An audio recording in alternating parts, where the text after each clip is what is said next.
It's time for a pit stop.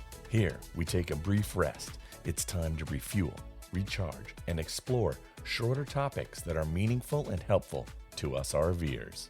The shoulder seasons in the Pacific Northwest are magical, in my opinion, and one of my most favorite times to go RVing. With children back in school, re-established routines are back in place, a simple weekend trip can feel so relaxing and do wonders for the soul.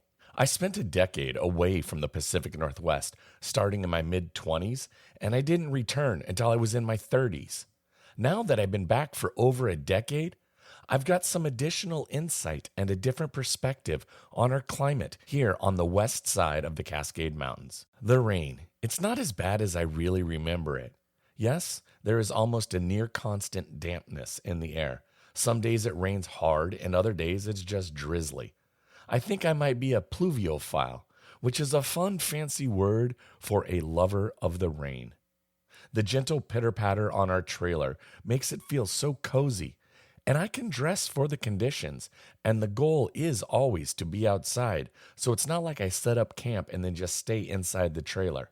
But I will share that lying in bed in the evening or having a lazy start to the day and hearing the sound of pitter-pattering rain does bring me a lot of joy. What I have found since returning home to the Northwest is the long, gray, short, dark days of winter are my greatest challenge for my moods. I don't think I have seasonal affective disorder, otherwise known as SAD.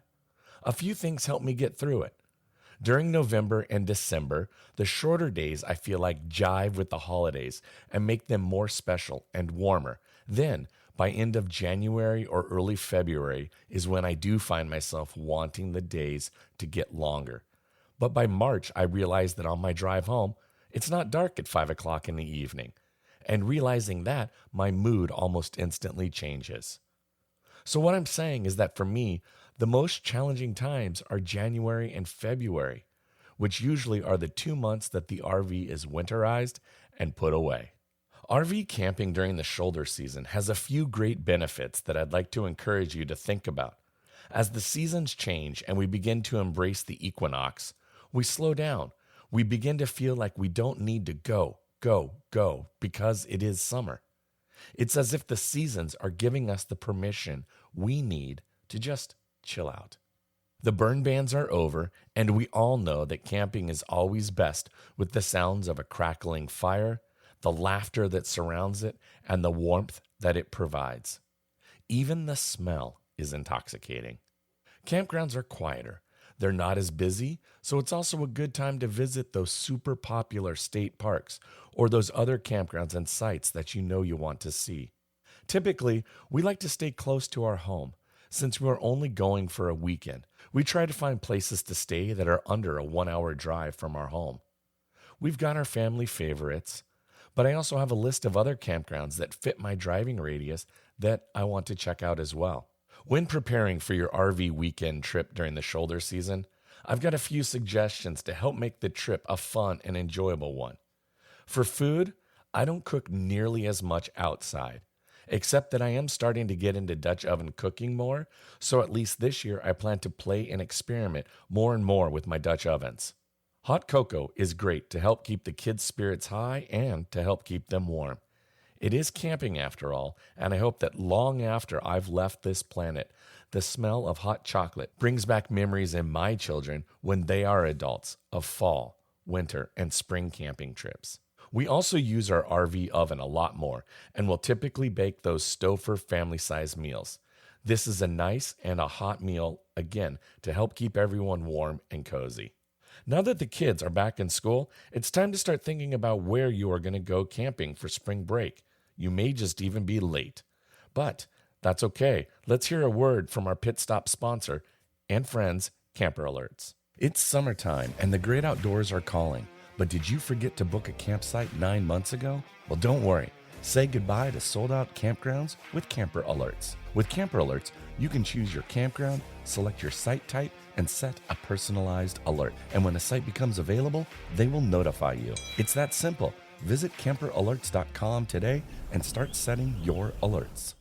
As for the campsite, We have and use our 10 by 10 tent to provide a shelter from the rain and establish a place for us to set up our not so perfect camp chairs and to be able to enjoy chilling in the outdoors.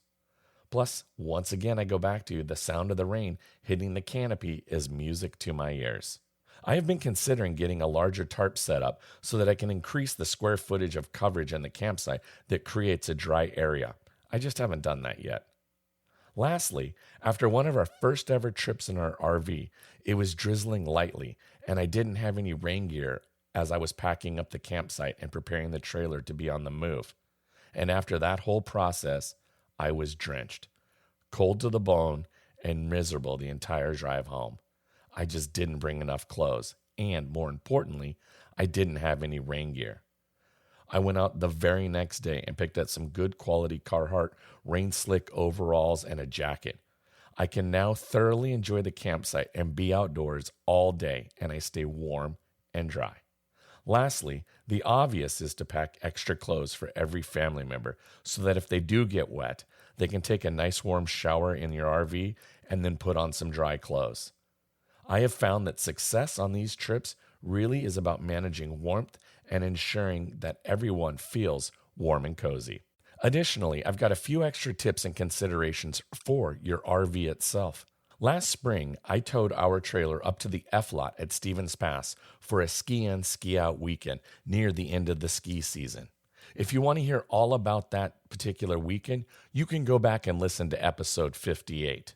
But one thing that I learned on that trip is that my propane heater would kick on and I would hear it, but when I put my hand over the vents, it was just blowing cold air. I thought that I may have run out of propane, but I hadn't. In fact, I had a vapor lock on my propane system. The easiest remedy is to unhook the propane tanks from the regulator and then turn your range top on and bleed the gas out of the line. Reconnect everything and you should be good to go. This has now happened to me a few other times and now I know what to do, but that there is some really good, helpful info. I have also heard that many folks will add a ceramic heater on the inside of their trailer, but that they don't plug it in directly to an outlet inside their RV, as the amperage that these space heaters draw can easily flip the breaker if you start to use something else in your trailer. Instead, what you do is run a secondary electrical cord from your trailer out to the 15 amp outlets on the pedestal and plug the space heater in directly to the power pole. We've got a couple of trips planned here in the coming weeks, and this is my new plan for this shoulder season to make sure that I'm keeping the trailer warm. The other big thing that makes my wife happy is working to mitigate the amount of water, dirt, and mud that gets tracked into the trailer during these particular times of year. We had extra towels by the front door to help with shoes, feet, and dirt. I'm not sure if it does a super great job, but it's better than if we don't do this. Thinking out loud now, I wonder if I should also go pick up one of those AstroTurf doormats to use in addition to the doormat we currently use. I may need to investigate this as I mention this. Lastly, at the end of the trip on the weekend, once we bring the slide in, we do our best to run some old towels on top and dry off the top of the slide, just so that there isn't water just sitting and puddling up, making the interior damper during an already wet season. Camping during the shoulder season in the Pacific Northwest is one of the greatest times to enjoy RVing. You don't have to compete for a campsite, it's quiet, it's cozy, and it's fun. In my opinion, now is not the time to put away your RV, but lean into it and continue to use it. Just because the zaniness of school has begun doesn't mean you need to sit on your laurels. Get out there, go camp in the rain, enjoy a campfire with your friends and family. You'll have a great time, so get out there, explore, and go see what's beyond the horizon. Thank you so much for listening. I deeply appreciate it. I'm asking you to help the show grow. Please go subscribe to the podcast so you'll never miss an episode, and be sure to share with a fellow RVer about this show.